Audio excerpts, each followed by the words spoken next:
In Psychopomp, you are being lied to. From the very beginning, you understand that every stranger in the grocery store, every coworker you've ever had, and every friend you have ever made are all keeping secrets from you. It drives you crazy. You need to know what they are thinking and what their true intentions are. You simply have to know. But the stretches of your mortal mind can only go so far. So you create a machine, a beautiful helmet constructed from every single powerful item you can conceive. Holy water connected by gears and cogs to prayer tags and machinations. Human creation mixed with godly objects. Technology and religion being used to create a bridge between humans and gods. You call it machine that lets me read people's minds when I want to, or Psychopomp for short. However, something happens when you put on the helmet. Instead of letting you read minds, it shows you the world for how it truly is. A macabre landscape of dead bodies, creatures previously thought to be extinct, humans made of clay, and the long-dead queen's exoskeleton resting comfortably deep underground. All of this and more, if you dare to descend deep into the catacombs underneath government buildings. Welcome to the world of Psychopomp. Psychopomp has been my all-time favorite game for several years, ever since the release of the demo in 2024. I was recommended this game by my friends, and despite me not being much of a gamer, they eagerly pushed it into my hands as an incredible game. And by God, they were right. Since those friends showed me Psychopomp, shout out my buddies, Leah and Circuit, I love you guys, it has practically consumed my life. The plot, the commentary, the parallels to our own world were mind-bogglingly captivating. So it was only right that for my midterm sociology project, I forced my peers to listen to me talk about my niche interests that I simply cannot shut up about. But you may be wondering, is this game even good? And the answer may surprise you. It seems that this game has a grip on whoever plays it, with over 97% of the reviews for this game being overwhelmingly positive, with people detailing how unique and invigorating the story was. It started off as something simple, a conspiracy theorist who gives social commentary in a weird world, and it blossomed into a piece about ascension and godhood and becoming who you were truly meant to be. And it seems I'm not the only fan with this opinion. Every playthrough I watch, every review I read, and every piece of fan content about this game all has one thing in common. All of them find this game compelling in story, character design, musical design, and world building, down to the minor details and the highly relatable main character. So, without further ado, let us descend deep into the catacombs of Psychopomp, where I will be discussing two sociological theories that I feel really fit into the plot and world of this game beautifully. But before we begin, I'd like to give a Cliff Notes version of the game's story and characters. There is so much that I unfortunately have to skip over for time, so I'd highly recommend playing this game for yourself if you're looking into the lore of this game.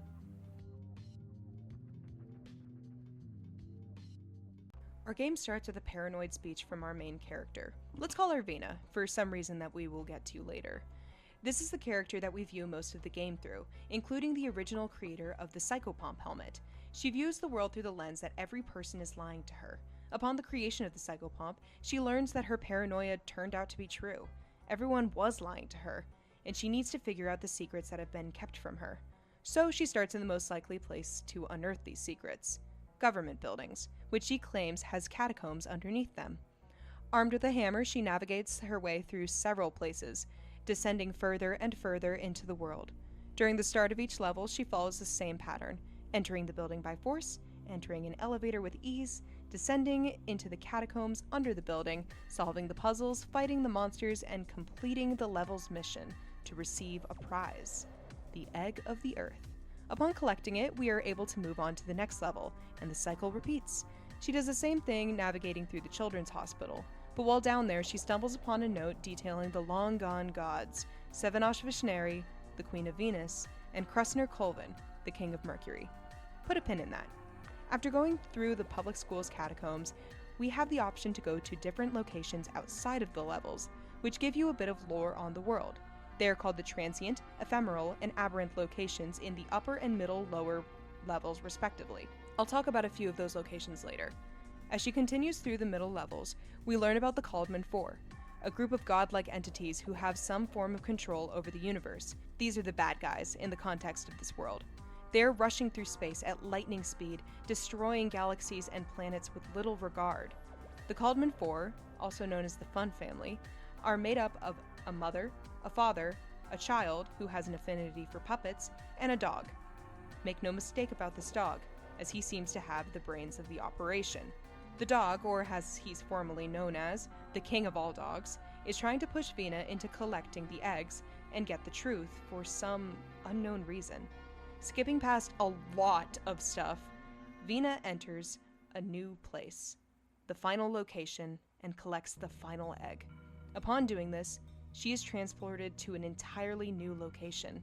She enters the entrance, where she takes all of the eggs that she's collected, all of the concepts that she now understands, and forms them into a life meat.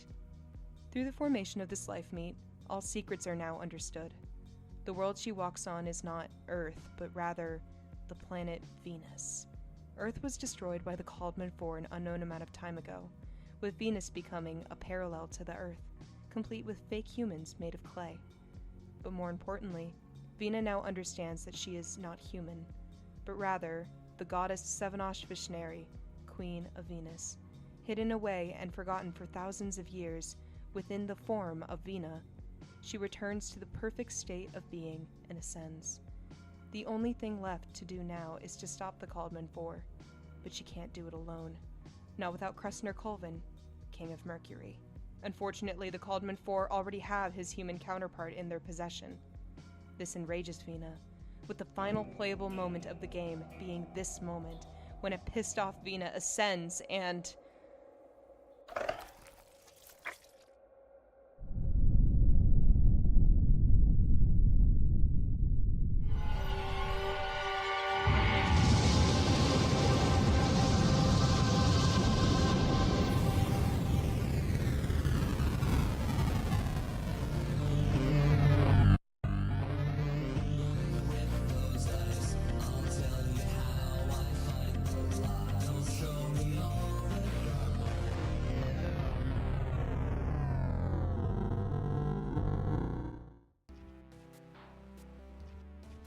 Upon closer examination of the game, I realized that Psychopomp utilized the concept of conflict theory the best.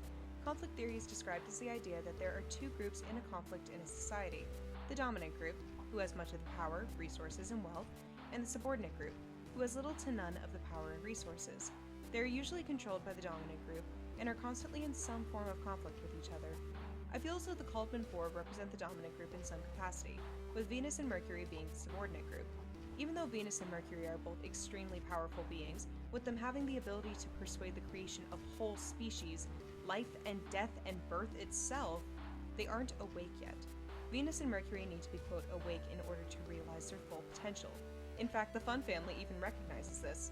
In a transient location, specifically the communications room, two beings, presumably the king of all dogs and the child, speak of a king, quote, still being asleep, and the queen awake but dormant, with the king of all dogs urging the child to not wake him until everything is ready. The Fun Family is being very particular with how they handle this, knowing that if the godly counterparts, the queen and the king respectively, within Venus and Mercury, were to be awake at the same time, it would spell disaster for the whole universe, especially the Fun Family.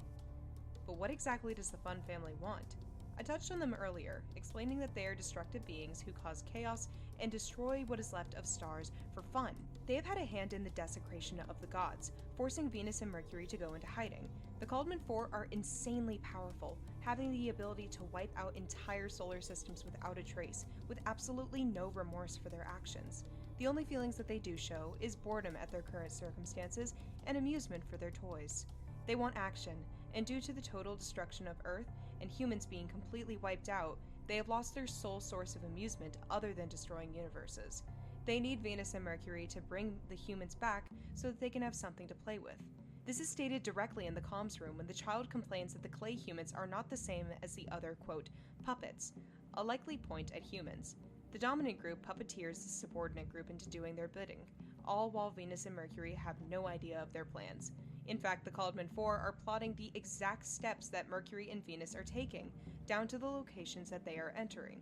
But the moment that Venus learns about the Caldman Four in the library, Venus becomes enraged and ascends, not with the intention of staying to clean up the world for the Common Four, but for her own purpose, separate from the Fun family. This is a perfect example of class consciousness, or more notably, an awakening and understanding of everything that the dominant group plans to do, and she won't sit idly by and let their plan go into motion. When the king within Mercury awakens, they will both stop this plan and save their worlds.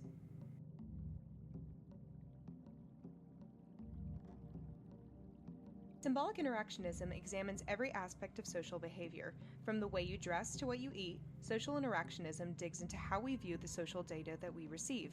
One of the biggest aspects of the game is how we see the world, and it is through the eyes of our main character. Throughout the game, she is highly opinionated and her own person independent of our thoughts and actions. Her thoughts and beliefs are the greeting to each new level, with her talking about the significance that each area has to her. At the hospital level, Vina talks about her opinions of the Children's Hospital, which, for being one of the earlier levels, is very bold. Upon entering the building, she says, "Children's hospitals have the same smell to them. It's a clean smell that somehow makes you want to vomit, like a mixture of bleach and Elmer's glue. I love it. Doctors will always smile at you when they say they cannot help you. Give them a copay and die more as they tell you that you aren't full of cancer, aren't full of incurable illnesses. Hospitals feel like the safest place to me, even though I know they aren't. They're the least safe place. A place that will swallow you whole and give you disease. A place that will cut you open and make others feel good about it." her opinions about children's hospitals being so negative means that she had some bad experiences with it, showing that during core socialization years, she learned somehow that a children's hospital is a vile place, one that would rather gut you than help you live. We don't learn much about Vina or her family, or how she grew up. We know that when the queen metamorphosed, Vina was born. Most of what we know is pure speculation from the game itself. There are a handful of moments that are often associated with modern Christianity, including several loading screen tips, some dealing with guilt, others having to do with government conspiracy theories about God or religions. Much of this points to the idea that Vina is a repressed Christian woman who dealt with lying and distrusted her peers, including hospital staff and school teachers, to the point of needing to actively seek out the truth herself. Psychopomp is such a fun game to socially analyze, and I really cannot stress enough how much I've had to skim over simply due to time constraints. But this video is already far too long, and if I started talking about all the other theories that I have and all of the sociological things that I could have dug into, this video would be probably around an hour long, and I don't have the patience for editing all that. So I just want to really quickly say it means the world that you listen to me talk about a game that means so much to me.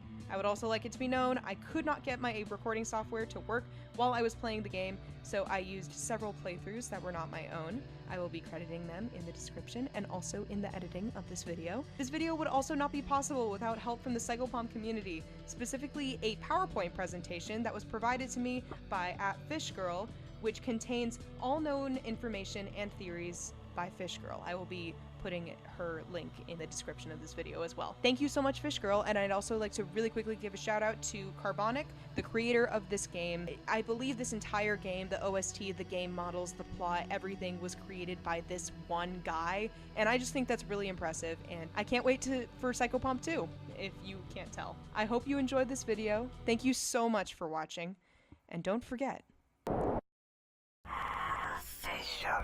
There's a Mariana Trench under every town.